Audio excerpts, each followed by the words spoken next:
कुछ स्वादिष्ट है बनाना तो playrecipes.com पे जरूर है आना। बुद्धिमान राजा। बहुत समय पहले की बात है। रामगढ़ नाम का एक विशाल और समृद्ध राज्य हुआ करता था। उस राज्य का एक ऐसा नियम था कि उस राज्य के लोग मिलकर अपने नए राजा को चुनते थे। उनके राज्य के शासक के रूप में लोगों ने चुने हुए राजा को राज्य का कारभार संभालने के लिए 5 साल दिए जाते थे।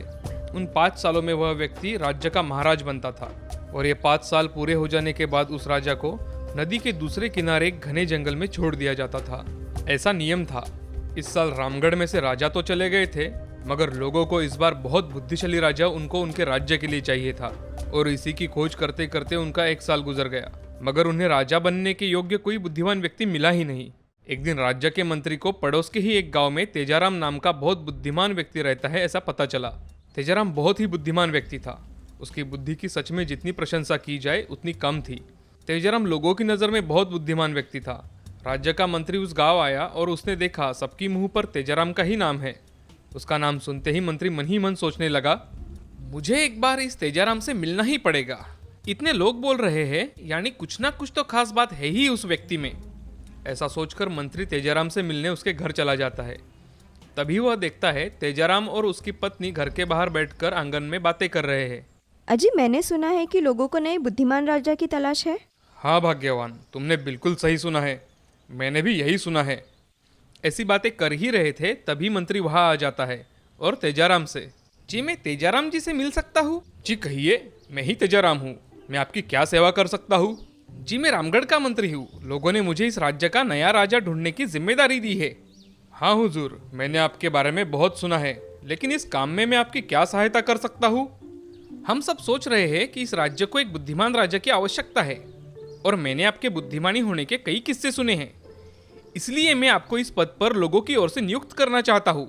मैं इस काबिल नहीं हूँ मंत्री महोदय। मुझ में राजा बनने के कोई भी गुण नहीं है। ऐसा आपको लगता है महोदय, लेकिन आप में राजा बनने के वो सारे गुण हैं।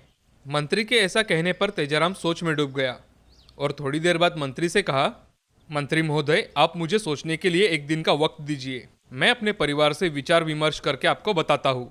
ठीक है तेजाराम जी, मैं कल आता हूँ आपसे मिलने। आशा करता हूँ आप हमारे नए राजा बनने का प्रस्ताव जरूर स्वीकार करेंगे। मंत्री अपने सिपाहियों के साथ वहां से चला जाता है।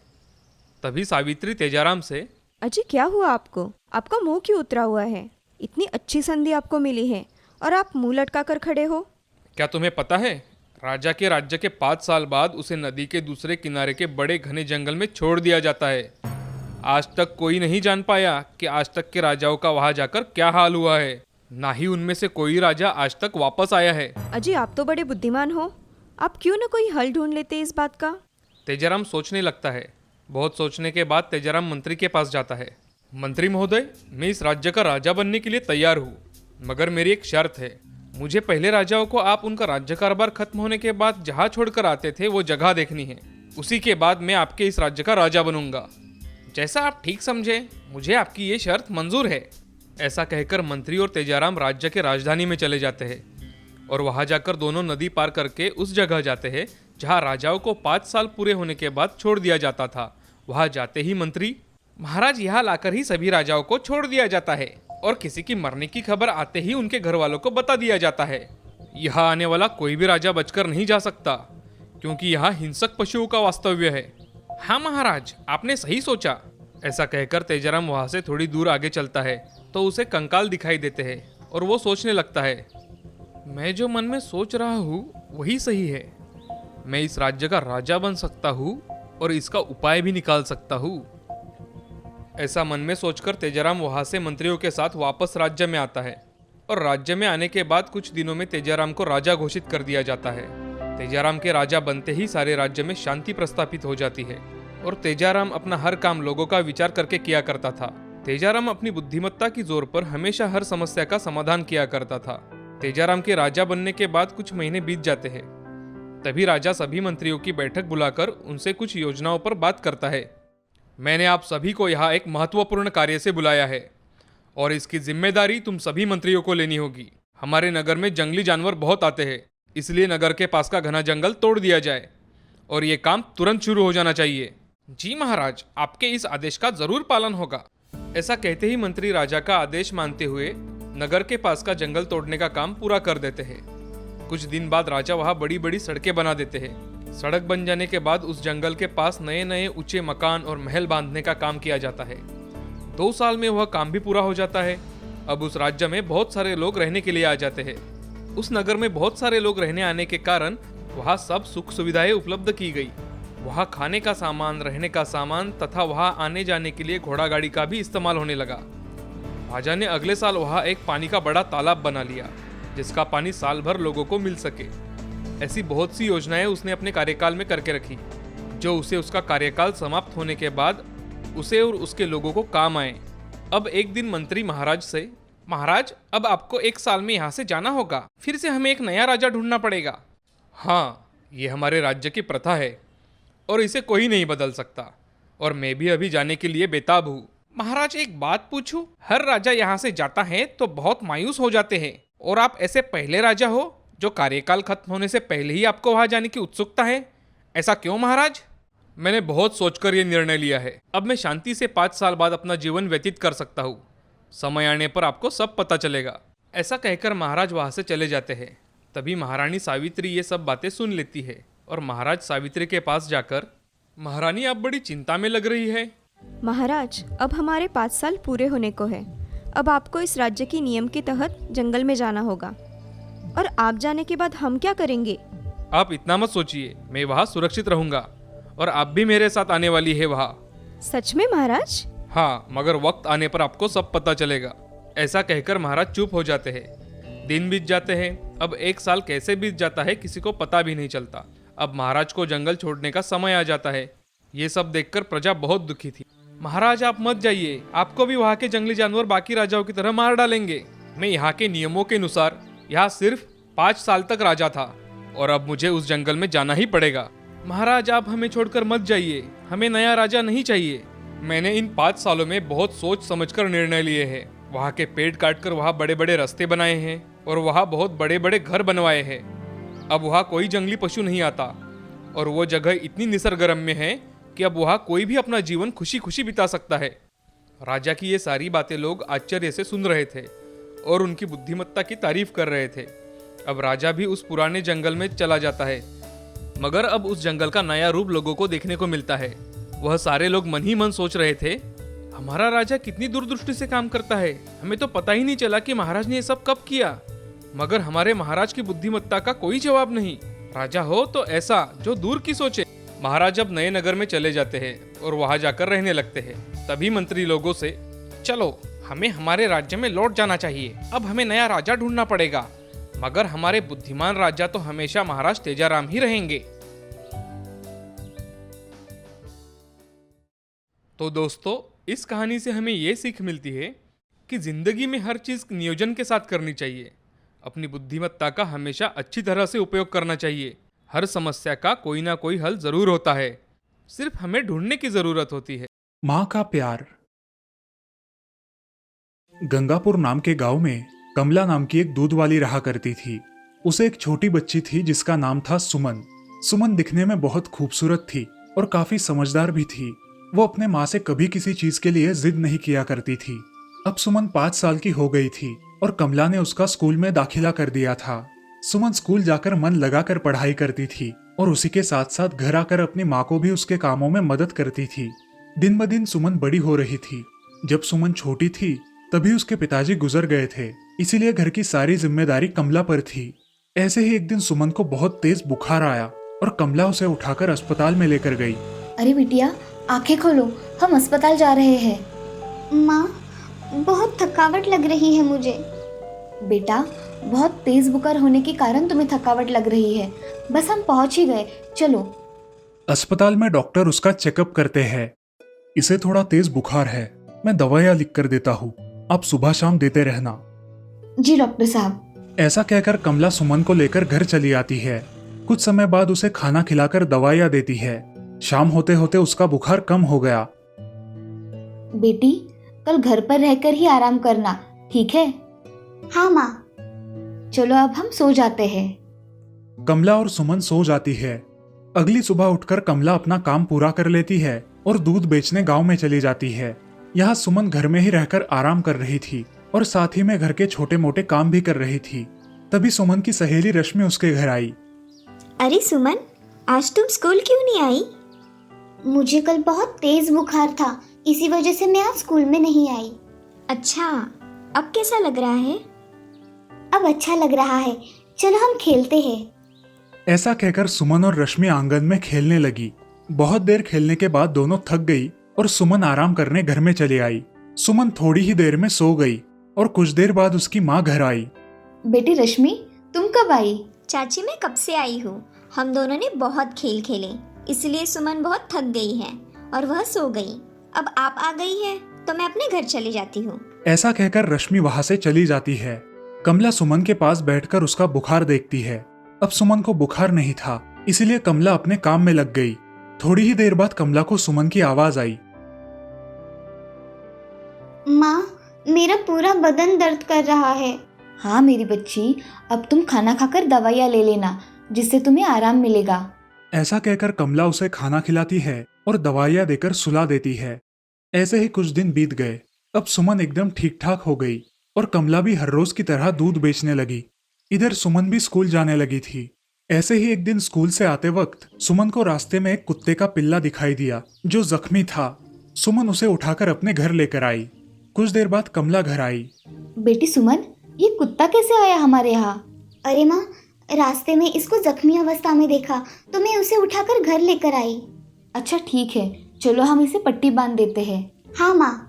कमला ने उस कुत्ते के पिल्ले को उठाया और उसकी मलम पट्टी की। कुछ ही दिनों में वो कुत्ते का पिल्ला ठीक ठाक हो गया और सुमन के साथ मजे से खेलने लगा। ऐसे ही बहुत दिन बीत गए। अब सुमन बड़ी हो गई थी, लेकिन एक दिन अचानक उसकी तबीयत फिर से बिगड़ गई। कमला को पता नहीं चल रहा था कि क्या हो रहा है। उसने सुमन को फिर से अस्पताल में भर्ती किया। डॉक्टर ने उसका चेकअप किया और कमला से कहा, पेशेंट की किडनी खराब हो गई है, हमें जल्द से जल्द कोई किडनी डोनर ढूंढना होगा। मगर डॉक्टर साहब, किडनी कौन देगा? आपके खून के रिश्तेदार किडनी दे सकते हैं। डॉक्टर साहब, मैं मेरी बच्ची को किडनी देने के लिए तैयार हूँ। ठीक है, मैं ऑपरेशन की तैयारी शुरू करता हूँ। ऐसा बोलकर डॉक्टर वहां से चले गए। उसी दिन शाम को ऑपरेशन होने वाला था। कमला घर जाकर अपने सारे काम निपटाकर वापस अस्पताल में आ गई और वो भी एडमिट हो गई। दोनों माँ बेटियों का ऑपरेशन सफल रहा। ऐसे ही कुछ दिन बीत गए। अब सुमन एकदम स्वस्थ हो गई और कमला उसे लेकर घर लौट आई। ऐसे ही एक दिन सुमन ने अपनी माँ से कहा, माँ, मेरा तो ऑपरेशन हो गया, लेकिन मेरे साथ आपको क्यों रखा था अस्पताल में? अरे बेटा छोड़ो वो सब, तुम ठीक ठाक हो, यही बहुत है मेरे लिए। माँ बताओ ना मुझे, तुम्हें मेरी कसम। बेटा, उस दिन तुम चक्कर आकर गिर गई थी और मैं तुम्हें डॉक्टर के पास लेकर गई थी। तब उन्होंने बताया कि तुम्हारी किडनी काम नहीं कर रही है, इसीलिए मैंने मेरी किडनी तुम्हें दे दी। माँ ऐसा क्यों किया तुमने? तुम्हें कुछ हो जाता तो? मुझे कुछ भी हो जाए, मैं तुम्हें कुछ भी नहीं होने दूंगी मेरी बच्ची। यह सुनकर सुमन की आंखों में आंसू आ जाते हैं और वो रोने लगती है। अब क्या हुआ है रोने को? माँ, मैं कितनी खुशनसीब हूँ कि मुझे तुम्हारी जैसी माँ मिली है। और मैं तुमसे ज्यादा खुशनसीब हूँ क्योंकि मेरे पास तुम हो। अब रोना बंद करो। उस दिन के बाद सुमन कभी बीमार नहीं पड़ी और अपनी प्यारी माँ के साथ एक खुशहाल जिंदगी जीने लगी। दोस्तों, हमारी माँ हमारे लिए कुछ भी कर सकती है। हमें हमेशा माँ का ऋणी होना चाहिए। सौतेली बेटियां। बहुत समय पहले की बात है। मलकापुर नाम के गांव में अशोक और शालिनी नाम का एक नौजवान जोड़ा रहता था। दोनों ही बड़े मेहनती थे। हमेशा सुबह जल्दी उठकर घर के सारे काम किया करते थे और अपने खेत में जाकर मेहनत करते थे। अशोक और शालिनी को 2 बेटियां थी, जिनका नाम था ज्योति और संध्या। ज्योति और संध्या भी बहुत समझदार और नेकदिल थी। दोनों अपने माँ पिताजी की जो हो सके वो मदद कर दिया करती थी। उनका जीवन बड़े आराम से चल रहा था, लेकिन उनके सुखी जीवन को किसी की नजर लग गई। जब एक दिन शालिनी अपने खेत में काम कर रही थी, उसे सांप ने काट लिया और अस्पताल खेत से बहुत दूर होने के कारण दुर्भाग्यवश अशोक शालिनी को नहीं बचा पाया। उसने बहुत कोशिश की, लेकिन नाकामयाब रहा। अब अकेले अशोक के ऊपर ज्योति और संध्या की जिम्मेदारी आ गई थी। उसे कुछ समझ नहीं आ रहा था कि क्या करे। दोनों लड़कियों को संभालकर उसे खेत में भी जाना पड़ता था। तभी अशोक के मामा विजय और पत्नी कमला अशोक के घर आते हैं और अशोक से कहते हैं, देखो अशोक, तुम ज्योति और संध्या का तो ख्याल रख लोगे, लेकिन क्या तुम्हें नहीं लगता उन बच्चियों को माँ की जरूरत है? और जब दोनों बेटियां बड़ी होकर ससुराल जाएगी तब तुम भी तो अकेले पड़ जाओगे। अशोक, जितनी जरूरत ज्योति और संध्या को माँ की है उतनी ही तुम्हें जीवन साथी की। मेरी बात मान लो और तुम दूसरी शादी कर लो। अशोक सोच में पड़ जाता है और एक बार अपनी बाजू में चुपचाप सहमे बैठी दोनों मासूम बेटियों की ओर देखता है। उसके आंखों में आंसू आते हैं। उसे शालिनी की बहुत याद आ रही थी। ये बात विजय समझ जाता है कि अशोक क्या सोच रहा है। अशोक, मैं तुम्हारी भावनाओं को समझ सकता हूँ, लेकिन अब जो हुआ है उसे तुम और हम चाहकर भी तो नहीं बदल सकते। मेरी बात मान लो और तुम दूसरी शादी कर लो। अपने लिए ना सही, दोनों बच्चों के खातिर तुम्हें शादी कर लेनी चाहिए। अशोक बहुत सोचने के बाद शादी के लिए तैयार हो जाता है और पड़ोसी गांव की लड़की शीला से शादी कर लेता है। शादी के बाद शीला ज्योति और संध्या का बहुत अच्छे से ख्याल रखने लगी। ये देखकर अशोक को भी अच्छा लगा। उसे हमेशा ये डर लगा रहता था कि कहीं शीला उसकी बेटियों से सौतेला व्यवहार ना करे, लेकिन ऐसा बिल्कुल नहीं था। ज्योति और संध्या भी अब शीला के साथ अच्छे से घुल मिल गए थे। सब कुछ अच्छे से चल रहा था। अशोक भी ये सब देखकर बहुत खुश था। ऐसे ही 1-2 साल बीत जाते हैं और शीला को एक लड़का होता है। अशोक बहुत खुश होता है। अशोक उसका नाम वैभव रखता है। ज्योति और संध्या भी अपने छोटे भाई का अच्छे से ख्याल रखती है, लेकिन अब धीरे धीरे शीला का व्यवहार ज्योति और संध्या के लिए बदल जाता है। शीला अब अशोक के सामने ज्योति और संध्या से अच्छे से पेश आती थी और जैसे ही अशोक खेत में जाता था उनसे घर के सारे काम करवाती थी और अच्छे से कुछ खाने को भी नहीं देती थी। एक दिन दोनों बहनें घर के बाहर एक पेड़ के नीचे बैठकर एक दूसरे से बातें कर रही थी। संध्या, क्या तुम्हें नहीं लगता कि माँ अब हम दोनों की तरफ ज़रा भी ध्यान नहीं देती और पेट भर के खाना भी नहीं देती? जब देखो तब सिर्फ और सिर्फ काम ही बताती रहती है। हाँ दीदी, मुझे भी बहुत काम करने लगाती है और खाना मांगो तो अनसुना कर देती है। मैंने तो 3-4 दिन से अच्छे से पेट भर के खाना भी नहीं खाया है। ये सारी बातें उनकी पड़ोसन नीलिमा सुन लेती है और थोड़ी देर बाद ज्योति और संध्या को आवाज देती है। ज्योति, संध्या, कहाँ हो बेटा? जरा यहाँ आओ, मुझे कुछ काम है तुम दोनों से। ज्योति और संध्या नीलिमा चाची की आवाज सुनकर उनके यहाँ जाती है। अरे बेटा, आज तुम दोनों को छुट्टी है ना, तो तुम दोनों मुझे बस ये पापड़ धूप में डालने की मदद कर दो। हाँ चाची, क्यों नहीं, ये तो बस 10 मिनट का काम है। आप जाकर अपना दूसरा काम कीजिए, हम दोनों बहनें अभी आपका ये काम कर देते हैं। नीलिमा जानबूझकर उन्हें वो काम बताकर घर के अंदर चली जाती है और गर्मा गर्म खाना बनाती है।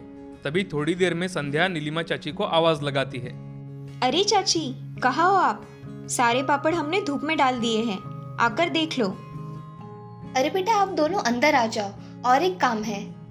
संध्या और ज्योति नीलिमा चाची के घर के अंदर जाती है और देखती है चाची ने दोनों के लिए थालियां परोस के रखी है। दोनों नीलिमा चाची की ओर देखती है। तभी चाची, अरे बेटा, आज अकेले खाना खाने का मन नहीं हो रहा था, तो सोचा हम तीनों मिलकर ही खाते हैं। चलो जल्दी बैठो, नहीं तो खाना ठंडा हो जाएगा। तीनों मिलकर भरपेट खाना खाते हैं। संध्या और ज्योति ने आज बहुत दिनों बाद भरपेट खाना खाया था। अब ऐसे ही कुछ न कुछ बहाना बना के नीलिमा चाची उनको हर रोज खाना खिलाती थी। इधर शीला दिन ब दिन अपने दोनों लड़कियों को तकलीफ देती थी। अब दोनों बहनें बड़ी हो गई थी। अगर कभी उन्होंने शीला को उल्टा जवाब दिया तो उनके गाल पकड़ से पकड़कर नोचती थी। उनकी पढ़ाई भी शीला ने अब बंद कर दी थी। वो उन्हें दूसरों के खेतों में काम के लिए भेजती और खुद घर पर बैठकर आराम किया करती थी। दोनों बहनें अपनी सौतेली माँ का ये अत्याचार बिना कुछ बोले सह रही थी। उन्होंने कभी भी अपने पिता अशोक से शीला के इस बर्ताव के बारे में नहीं बताया। ऐसे ही कुछ साल बीत जाते हैं। दोनों ही बहनें दिखने में बहुत सुंदर थी। अब दोनों शादी के लायक बन जाती है। दोनों दिखने में इतनी सुंदर थी कि उनके लिए बहुत अच्छे अच्छे रिश्ते आने लगे। अब कुछ ही दिनों में दोनों बहनों की अच्छे घरों में शादी हो जाती है। इधर उनका भाई वैभव भी अब बड़ा हो गया था। वैभव बहुत ही बदतमीज और घमंडी लड़का था। जितना ज्योति और संध्या अपने माँ पिता का सम्मान करते थे, वो उतना ही उनका अपमान किया करता था। एक दिन वैभव अपनी माँ से, माँ, मुझे आज कुछ भी करके 10,000 रुपये चाहिए। 10,000? इतने पैसों की तुम्हें क्या जरूरत है? अभी तो तुम्हारे कॉलेज की फीस भर दी है। मुझे ज़रूरत है, अगर नहीं मिले तो मैं घर छोड़कर जाऊंगा। शीला उसे 10,000 रुपये दे देती है। उसका लाडला जो बेटा था, अब धीरे धीरे वैभव ऐसे ही घर से पैसे लिया करता था। वह गलत काम करने लगा था। लोगों के साथ घूमने जाना, दोस्तों के ऊपर पैसे उड़ाना। अगर उसे घर से पैसे नहीं मिलते तो वो अब घर की चीजें भी चुरा कर बेचने लगा था। ये सब अब शीला और अशोक को भी पता चल गया था। एक दिन शीला अशोक से, क्यों ना हम वैभव की शादी कर दे? मुझे लगता है कि उसकी शादी होने के बाद उसमें सुधार आएगा। हाँ ठीक है, मैं वैभव के लिए लड़की देखता हूँ। अशोक और शीला अब वैभव की शादी कर देते हैं। शादी के बाद तो वैभव और भी अपने माता पिता का अपमान करने लगा, उन्हें बुरा भला कहने लगा, उन्हें खेतों में काम करने भेजता और खुद घर पर रहकर आराम करता था। अगर किसी दिन शीला और अशोक काम पर नहीं गए तो उन्हें खाना भी नहीं देता था, ना ही घर में सोने देता। दोनों घर के बाहर ही नीचे सोते थे। अब शीला को उसने अपने बेटियों के साथ किया व्यवहार याद आता था। एक दिन शीला अशोक से, सुनिए जी, जो वैभव आज हमारे साथ कर रहा है, ये मेरी ही कर्मों की सज़ा मुझे भगवान दे रहा है। मैंने हमारी बेटियों के साथ जो किया वही आज मुझे भुगतना पड़ रहा है। मैंने वैभव के आने के बाद कभी ज्योति और संध्या को भरपेट खाना नहीं खिलाया। मैंने उनकी पढ़ाई बंद कर दी, उनको दूसरों के खेतों में मजदूरी करने भेजा, घर का सारा काम भी उनसे करवाया। जो जो गलत मैंने उनके साथ किया है वो सब मुझे आज सहना पड़ रहा है, और मेरे साथ आपको भी। देखो शीला, कर्मों का फल कभी दूसरे जन्म में नहीं भरना पड़ता। जैसे हमारे कर्म हो गए वैसे ही आगे हमें भुगतना पड़ता है। बुजुर्गों ने ऐसे ही थोड़ी कहा है, जैसी करनी वैसी भरनी। इसी जन्म में हमें अपने कर्मों का फल मिलता है। कल मेरी बड़ी बेटी ज्योति आने वाली है, वो मुझे साथ लेकर जाने वाली है। तुम रहो अपने लाडले बेटे के साथ। मेरे लाख मना करने के बाद भी तो तुमने सब कुछ उसके नाम कर दिया था, अब भुगतो। अशोक की ये सारी बातें सुनकर शीला जोर जोर से रोने लगती है। उसे अपने किए पर बहुत पछतावा हो रहा था, लेकिन अब कर भी क्या सकती थी। दूसरे दिन ज्योति और संध्या अपने पिता के घर आती है। दोनों को देखकर शीला बहुत रोने लगी और शीला संध्या से, बेटियों, मैंने तुम्हारे साथ बहुत गलत किया है। मैं ये सोचती थी कि तुम दोनों तो एक दिन ये घर छोड़कर चली जाओगी, लेकिन वैभव ही है जो मेरे बुढ़ापे का सहारा बनेगा। इसीलिए मैंने हमेशा तुम दोनों पर ध्यान दिया ही नहीं, ना ही तुम्हें कोई सुख दिया। आज वही कर्मों की सजा मुझे भगवान दे रहा है। हो सके तो मुझे माफ कर देना मेरी बच्चियों। माँ, आपको आपकी गलती समझ आ गई, यही बड़ी बात है। और हमने तो आपको हमेशा हमारी माँ समझा है, और अगर हम तुम्हारे बुढ़ापे में तुम्हारा साथ नहीं देंगे तो भगवान हमें भी माफ नहीं करेंगे। हम सिर्फ पिताजी को ही नहीं, आपको भी साथ लेकर जाएंगे। आप चिंता मत करो। ज्योति और संध्या अपने माँ पिता को अपने घर लेकर जाती है। अशोक और शीला कभी कुछ दिन ज्योति के घर पर रहते तो कुछ दिन संध्या के घर पर। दोनों बेटियों ने अपने माँ पिता का बहुत अच्छे से ख्याल रखा। शीला हमेशा सोचती रहती थी, मेरे इतने बुरे बर्ताव के बावजूद मेरी सगी बेटियां ना होकर भी मेरा कितना ख्याल रखती है।